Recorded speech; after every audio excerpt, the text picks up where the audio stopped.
My dears, welcome back to Xylem learning. അപ്പോൾ Xylem ലേണിംഗിന്റെ പുതിയൊരു ക്ലാസ്സിലേക്ക് എല്ലാവർക്കും സ്വാഗതം. നിങ്ങളുടെ കൂടെ ഞാൻ ശ്രുതി ടീച്ചറാണ് കേട്ടോ. ഇന്നത്തെ വീഡിയോ വളരെ പ്രധാനപ്പെട്ട ഒരു വീഡിയോ ആണ്. കാരണം എന്താണ്?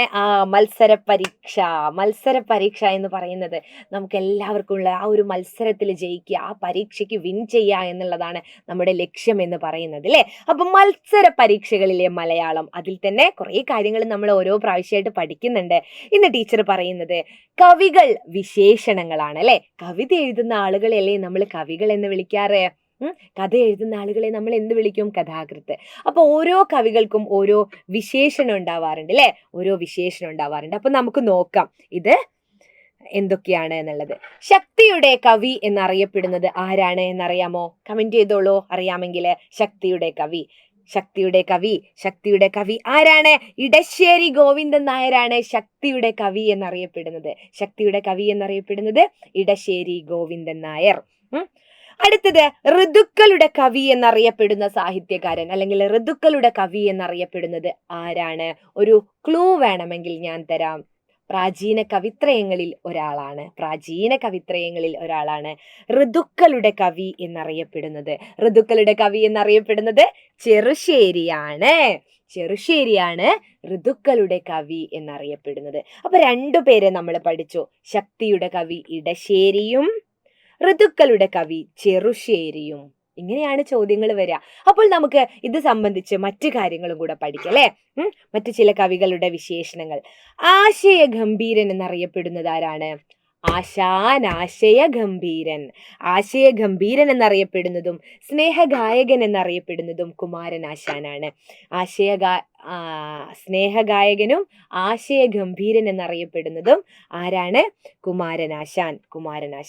പണ്ഡിതനായ കവി ആരാണ്? പണ്ഡിതനായ കവി എന്നറിയപ്പെടുന്നത് ഉള്ളൂരാണ്. ആശാൻ, ഉള്ളൂർ, വള്ളത്തോൾ. ഇതിനും ഒരു പ്രത്യേകതയുണ്ട് അല്ലേ. ഇവരാരാണ്? ആധുനിക കവിത്രയങ്ങളാണ്, കുമാരനാശാനും ഉള്ളൂരും വെള്ളത്തോളും. അപ്പൊ ആ മൂന്ന് പേരെയും എങ്ങനെയാണ് വിശേഷിപ്പിക്കുന്നത് എന്നാണ് നമ്മൾ നോക്കുന്നത്. ആശയ ഗംഭീരനും സ്നേഹഗായകനും കുമാരനാശാനാണ്. പണ്ഡിതനായ കവിയും ഉല്ലേഖ ഗായകനും ഉള്ളൂരാണ്.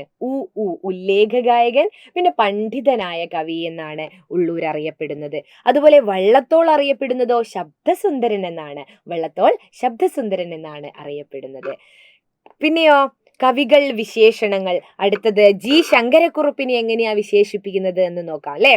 ദാർശനിക കവിയെന്നും സൂര്യകാന്തിയുടെ കവിയെന്നും മൃത്യുബോധത്തിന്റെ കവിയെന്നും അറിയപ്പെടുന്നത് ജി ശങ്കരക്കുറുപ്പാണ്. എന്തൊക്കെയാണ്? ദാർശനിക കവി, സൂര്യകാന്തി എന്ന് പറയുന്ന അതിമനോഹരമായ ഒരു കവിത എഴുതിയിട്ടുണ്ട്, അതുകൊണ്ടാണ് കേട്ടോ. അതുപോലെ മൃത്യുബോധത്തിന്റെ കവി, ദാർശനിക കവി, സൂര്യകാന്തിയുടെ കവി, മൃത്യുബോധത്തിന്റെ കവി എന്നറിയപ്പെടുന്നത് ആരാണ്? മൃത്യുബോധത്തിന്റെ കവി എന്നറിയപ്പെടുന്നത് ജി ശങ്കരക്കുറുപ്പാണ്. ഇനി വിപ്ലവ കവി എന്നറിയപ്പെടുന്നത് വയലാറാണ്. അതേപോലെ തൂലിക പടവാളാക്കിയ കവി വയലാറാണ്. രണ്ട് വിശേഷണങ്ങളാണ് നമ്മൾ പറഞ്ഞത്, വിപ്ലവ കവിയും തൂലിക പടവാളാക്കിയ കവി. ഇനി ജനകീയ കവി ആരാണ്? കുഞ്ചൻ നമ്പ്യാരാണ്. അതുപോലെ കവിത ചാട്ടവാറാക്കിയ കവിയും കുഞ്ചൻ എന്നും കുഞ്ചൻ നമ്പ്യാർ അറിയപ്പെടുന്നുണ്ട്. എല്ലാവരുടെയും സാധാരണക്കാർക്ക് വേണ്ടിയിട്ടൊക്കെയാണ് അദ്ദേഹം തുള്ളൽ പാട്ടുകളൊക്കെ എഴുതിയത്, നിങ്ങൾക്കറിയാം അല്ലെ. അപ്പൊ ജനകീയനാണ്. അപ്പൊ അദ്ദേഹം ജനകീയ കവി എന്നാണ് അറിയപ്പെടുന്നത്. ഇനി താമരത്തോണിയുടെ കവി, നിളയുടെ കവി എന്നൊക്കെ അറിയപ്പെടുന്നത് ആരാണ്? താമരത്തോണിയുടെ കവി, നിളയുടെ കവി എന്നൊക്കെ അറിയപ്പെടുന്നത് പി കുഞ്ഞിരാമൻ നായരാണ്. താമരത്തോണിയുടെ കവി, നിളയുടെ കവി എന്നറിയപ്പെടുന്നത് പി കുഞ്ഞിരാമൻ നായരാണ്.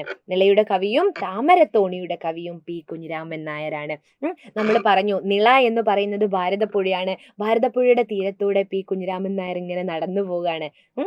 അപ്പോ എന്താണ്, അവിടെ ഒരു തോണി കണ്ടു അല്ലെ, നിറയെ താമരയുള്ള ആ ഒരു, എവിടെ?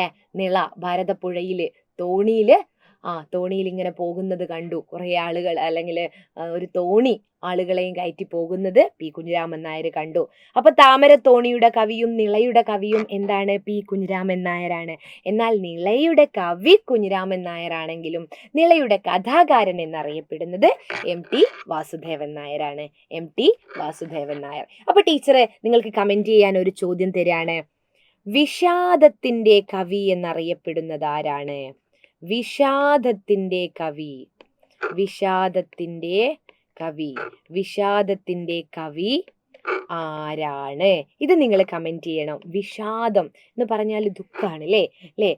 വിഷാദത്തിന്റെ കവി എന്നറിയപ്പെടുന്നത് ആരാണ്? അപ്പോൾ ഇന്നത്തെ ചോദ്യം ഇതാണ്, വിഷാദത്തിന്റെ കവി ആരാണ്? മറ്റു വിശേഷണങ്ങൾ നമ്മൾ പഠിച്ചു. ഇനിയും ഒരുപാട് പഠിക്കാനുണ്ട്. മറ്റു ക്ലാസ്സുകളിൽ ടീച്ചർ അതും കൂടെ ചർച്ച ചെയ്യുന്നതായിരിക്കും. അപ്പോൾ ഇതിന്റെ ഉത്തരം നിങ്ങൾ എന്ത് ചെയ്യുക? കമന്റ് ചെയ്യുക കേട്ടോ. വിഷാദത്തിന്റെ കവി ആരാണ്?